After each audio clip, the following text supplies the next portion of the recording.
Amis réparateurs, bonjour. Alors aujourd'hui, on reprend les vidéos. J'espère que vous serez contents et que tout le monde va bien. Je vais attaquer par un ordinateur Asus. C'est un Asus ROG. Son petit modèle, c'est le G713. Alors ce qu'il a, c'est que du jour au lendemain, il ne chargeait plus, ne s'allumait plus. Donc si on l'ouvre, voilà, on appuie, il ne se passe rien. Nada, et quand on branche le chargeur, on n'a pas de voyant lumineux. Donc le chargeur lui fonctionne. Donc on va ouvrir la bête pour voir ce qu'il se passe. Donc ça, c'est un modèle d'ordinateur assez sympa à réparer, avec malheureusement un petit pressentiment, parce que beaucoup de PC gamers peuvent avoir un court-circuit sur un MOSFET d'alimentation du CPU ou du GPU, ce qui peut être une fois sur deux fatal pour le processeur qui est alimenté. Alors si c'est le GPU, on peut éventuellement désactiver la VRAM et l'alimentation du GPU. Et résultat, le PC n'aura plus d'accélération graphique aussi forte qu'avec le processeur graphique intégré au CPU. Mais bon, ça fonctionne quoi. Alors, j'ai une vis qui est difficile à enlever là, visiblement. Il a peut-être un peu vécu. Voilà. Hop.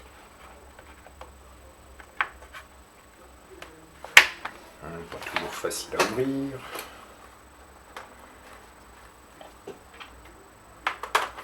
Hop, hop. Et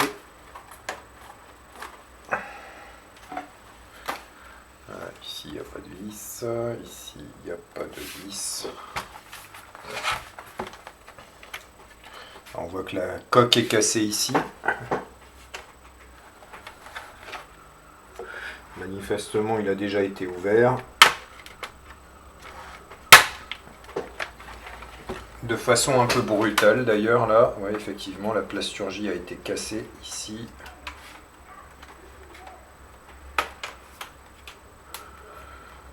C'est pas toujours facile à voir à la réception. Voilà. On sera obligé de recoller un peu la plasturgie.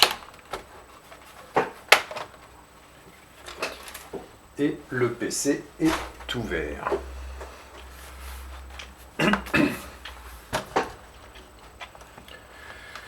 Alors, comment on va opérer? Déjà, on repère où se trouve le chargeur. Il est ici. Donc, on va regarder ça au microscope.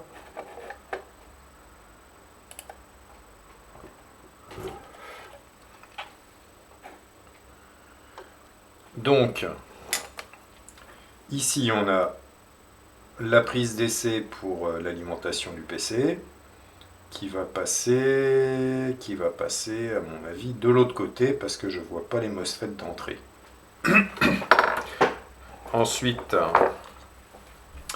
qu'est-ce que je vais pouvoir tester déjà? Voir si j'ai pas un court-circuit sur le rail principal. On va essayer de se trouver une alimentation. Alors ici, je ne vois pas où est le driver, mais est-ce que peut-être ici? Ah! Et bien sur le rail principal, on a un court-circuit franc. Voilà, si je me prends ici, logiquement je suis en entrée. Non, là je suis en sortie. Là, non. Voilà. Ça c'est le rail 19 volts qui parcourt toute la carte mère et il y a un court-circuit. Donc on ne va pas avoir le choix, il faut déjà commencer par enlever le le système de refroidissement du processeur. Donc hop, on va enlever les nappes qui courent là. Est-ce qu'il y a des vis ici? Non. Je vois que le caloduc a été un petit peu tordu. Alors,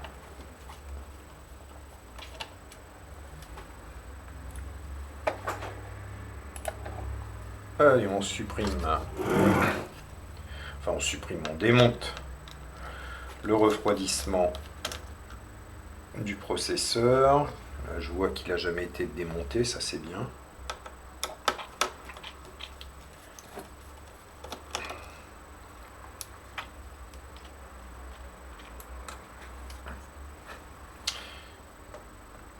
Alors c'est un petit peu long comme vidéo parce que je ne fais pas encore de montage. On verra pour les prochaines vidéos en fonction de l'intérêt que vous pouvez porter à ce type de vidéo.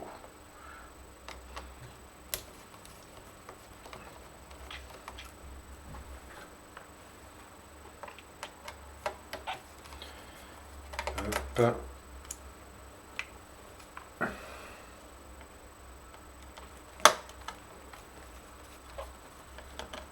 Alors c'est une belle machine, c'est un Ryzen 7 je crois. Donc probablement avec évidemment une carte Nvidia. Alors on va démonter. Non, là c'est pas la peine. Le caloduc il vient comme ça et il est fixé ici. Bon bah il faut enlever les ventilateurs.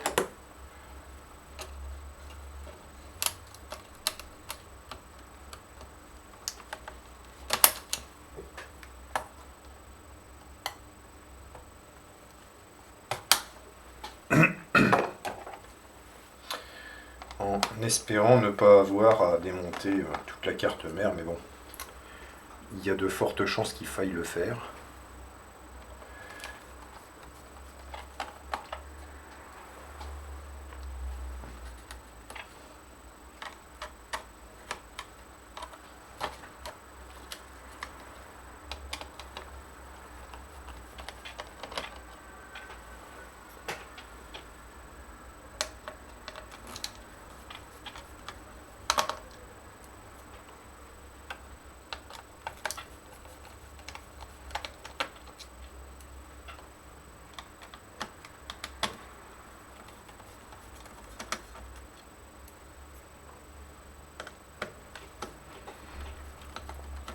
Chez Asus, ils ont des modes d'assemblage qui sont toujours différents de l'un à l'autre. Un coup, il faut enlever les ventilateurs, un coup, il faut pas. C'est pas toujours très cohérent et lisible, mais bon. Voilà.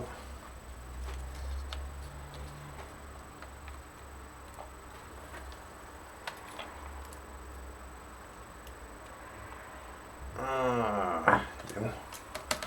Encore une vis ici.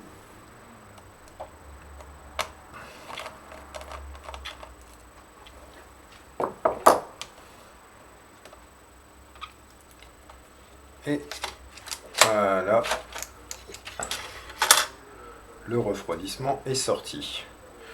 On va le mettre de côté. Le ventilateur ici est parti en morceaux, c'est très bizarre.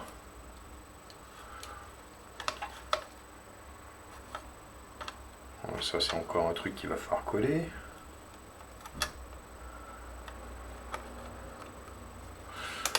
C'est bizarre. Ok. Oh là là là là là là là là là. Oh là là là là, qu'est-ce qu'on a là? C'est du métal liquide. Sur le GPU, ils mettent du métal liquide sur ces modèles-là. Alors déjà, là, quand je vois le métal liquide qui a tendance à aller sur le côté, on va l'enlever gentiment. Alors, on va aller sur le microscope, ça sera plus intéressant pour vous. Voilà, là, ils ont mis du Kapton qui permet de protéger la surface du circuit, et au milieu on a du métal liquide. il faut faire très très attention avec le métal liquide parce que, évidemment, dit métal, dit conducteur. Si ce type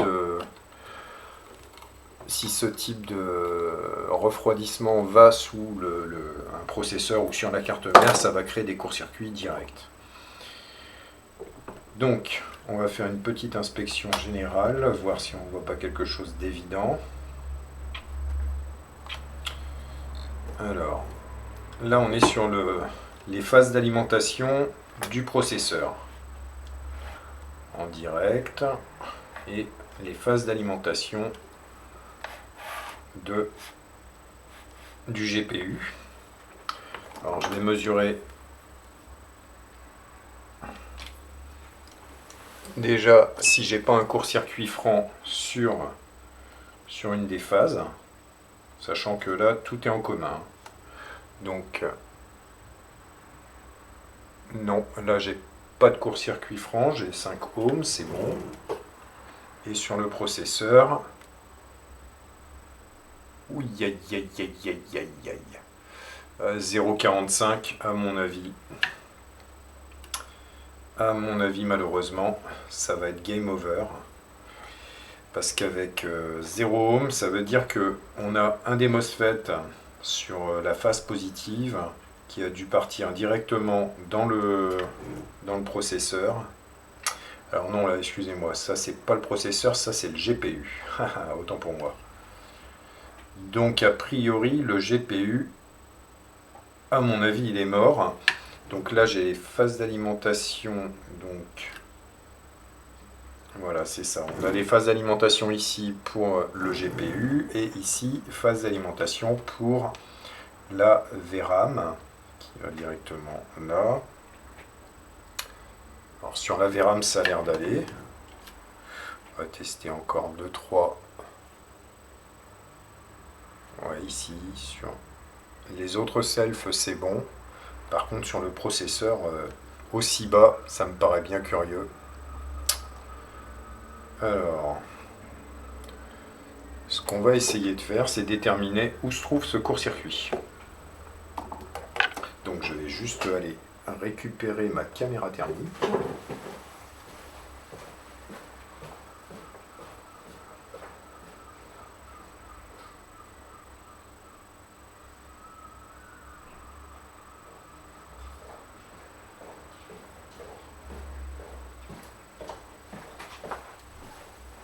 Que voici. Et donc, on va essayer d'injecter une petite tension. Alors, je mettrai une caméra sur l'alimentation, ça sera beaucoup plus parlant, mais on verra ça un peu plus tard. Donc là, je vais injecter 0,9 volts. Je vais mettre pour l'instant 1 ampère. Et on va se mettre donc à la masse. Où est la masse? Où est-ce que je vais pouvoir prendre la masse? Ça me semble bien. Non, c'est pas bien.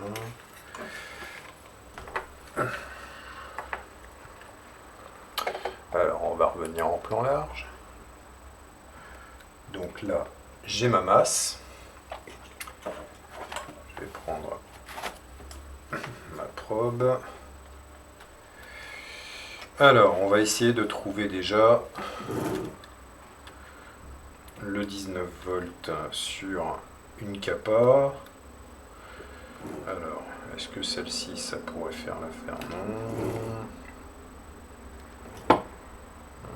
Celle-ci, tiens. Donc, hop. On va se mettre en mode bip. Est-ce que je peux me prendre ici? Normalement, oui. Non, non, non, non. Non. Ça, c'est la ligne. Ça, c'est une sortie. Ça me semblerait pas mal.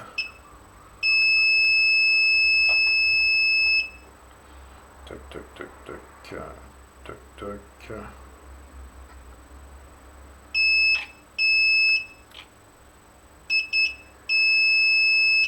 Alors, il faut que je trouve le côté qui est le plus et le côté qui est le moins. Au 7. Au 3, à mon avis. Mon rail 19, il est de ce côté-ci. J'ai 0,21. et là j'ai 0,35.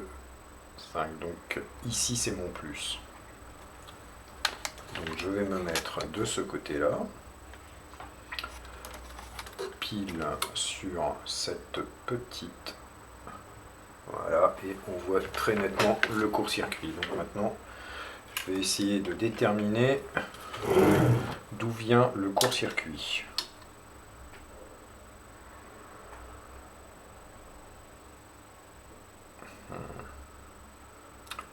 Et le court-circuit, j'ai une chute de tension.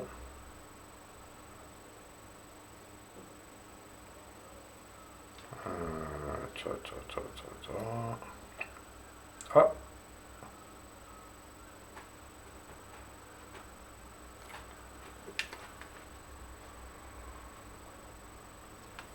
Voyez-vous ça?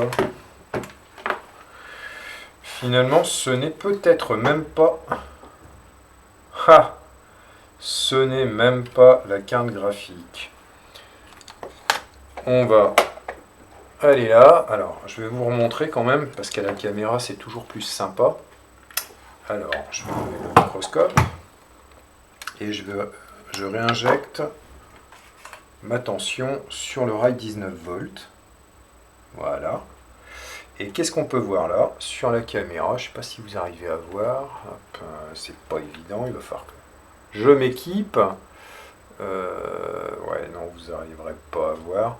En plein milieu de l'écran, voilà, on voit, je ne sais pas si vous voyez, un petit point rouge. Voilà. Et qui va s'allumer quand je remets.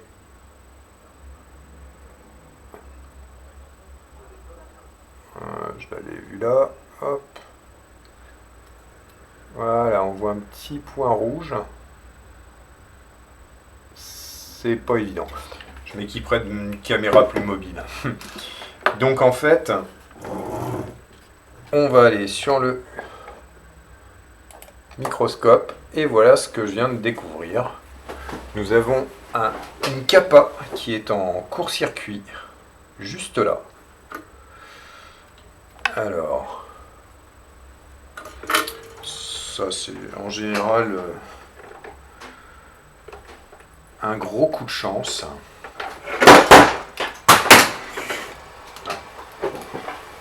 Évidemment, je fais tout le faire, voilà. Donc, ce que je vais faire, c'est que je vais tout simplement enlever celle-ci. Je vais quand même enlever ma batterie, même si c'est certain qu'elle est déchargée. Alors, petit truc, au passage, pour enlever une batterie sur un Asus, parce que j'en répare suffisamment comme ça, vous voyez, vous avez une languette qui retient ce connecteur. Et les gens font pas attention, ils essayent d'enlever ça en faisant levier comme ça, dans un sens ou l'autre, et ils arrachent l'embase. Donc il faut décrocher le petit crochet et lever vers l'arrière le connecteur. Ne tirez jamais, ne forcez jamais, ça vous évitera des frais. Donc, pour commencer, je vais tout simplement enlever cette capa qui vient tout seul d'ailleurs.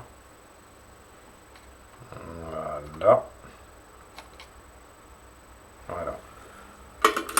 Et donc, si je teste la capa en mode continuité, on va avoir un bip. Bingo. Voilà. Donc, a priori, on devrait avoir une machine qui acceptera au moins de charger. Donc je vais remettre, hop, la batterie. Alors ça sera du temporaire, je vais quand même remettre temporairement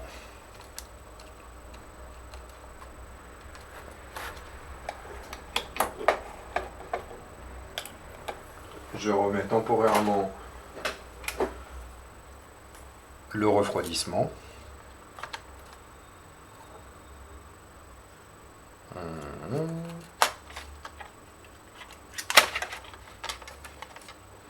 Ouh, ça c'est très agaçant.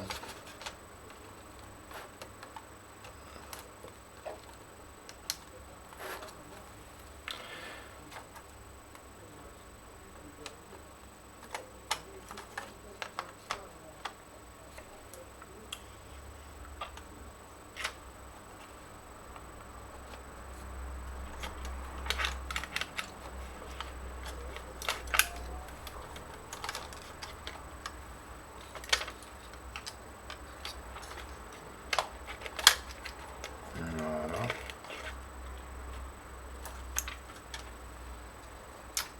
Ici, pareil. Mettre des petits films. Si on ne fait pas attention au remontage, on risque de boucher les aérations.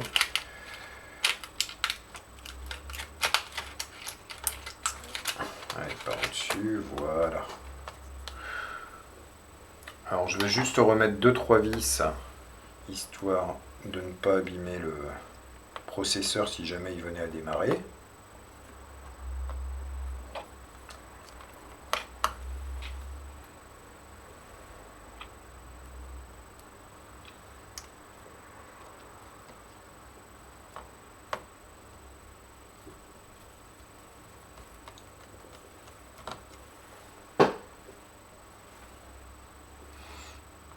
Une vis en quinconce, ça suffit. 2 vis en quinconce, je veux dire. Et on va pouvoir brancher le chargeur.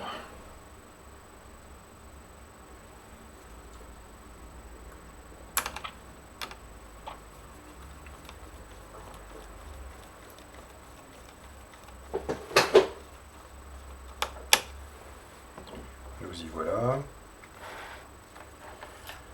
Donc, j'avais débranché la vidéo puisque le câble se branche sur, enfin se longe le refroidissement. On remet la batterie. On prend le chargeur qui se trouve ici.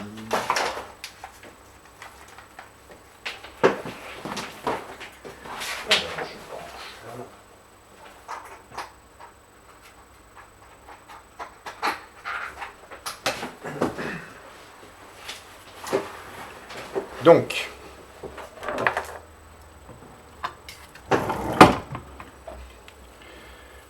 on va pouvoir le brancher et voir ce qu'il nous raconte. Alors, est-ce que j'ai un voyant qui s'allume? On va espérer. Oui. Alors, je ne sais pas si vous voyez, on a un petit voyant ici qui s'allume en bleu ou blanc. Si je le débranche, de toute façon, ça fera la différence. Voilà, si je le débranche, on voit bien. Voilà, je rebranche, il charge. Alors, ce qu'on peut faire, c'est s'assurer que la charge se fait avec la batterie. En mode voltmètre, je vais aller chercher la masse et le plus. Et ah bah la batterie elle est complètement chargée apparemment, elle est à 17 volts, donc ça ne bouge pas.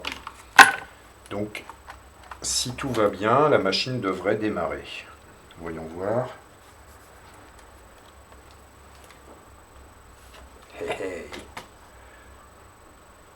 Le clavier s'allume.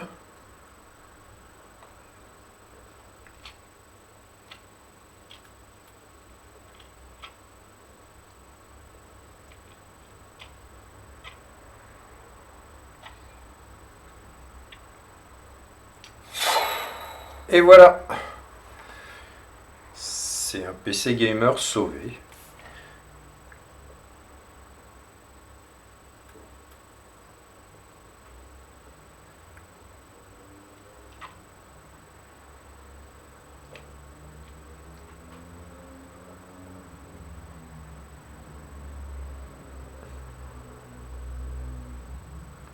Et on arrive sur le bureau sur le démarrage de Windows. Donc là c'est très bien, tout va bien. Donc là il y a le nom du client, on va éviter de regarder, mais comme là la luminosité est un peu basse, vous ne verrez pas. Mais en tout cas c'est un PC qui redémarre. Donc ce que je vais faire, c'est que je vais remplacer le condensateur défectueux. Et il me restera plus qu'à bien nettoyer la machine, m'assurer qu'il n'y ait pas autre chose. Donc là c'est probablement un petit problème de corrosion sur ce condensateur. Donc on va voir tout ça tranquillement, un bon nettoyage, le remplacement de la pâte thermique du GPU, replacer bien le métal liquide sur le processeur, et c'est un PC qui est reparti pour un tour. Voilà, je détaillerai un peu plus la prochaine fois, vous me dites ce que vous en pensez dans les commentaires. J'imagine que ça sera un peu frustrant pour vous de ne pas avoir vu plus que ça, mais au moins ça montre qu'on peut récupérer une carte mère de PC gamer ou bureau. Tout comme les consoles de jeu, hein, les PS5, les Xbox, les Xbox X. Voilà. Ne jetez pas, ça se répare. Je vous laisse pour cette vidéo, j'espère que vous appréciez. Laissez-moi un petit commentaire, un petit pouce, hein, comme tout le monde. Et puis à une prochaine vidéo pour une autre réparation.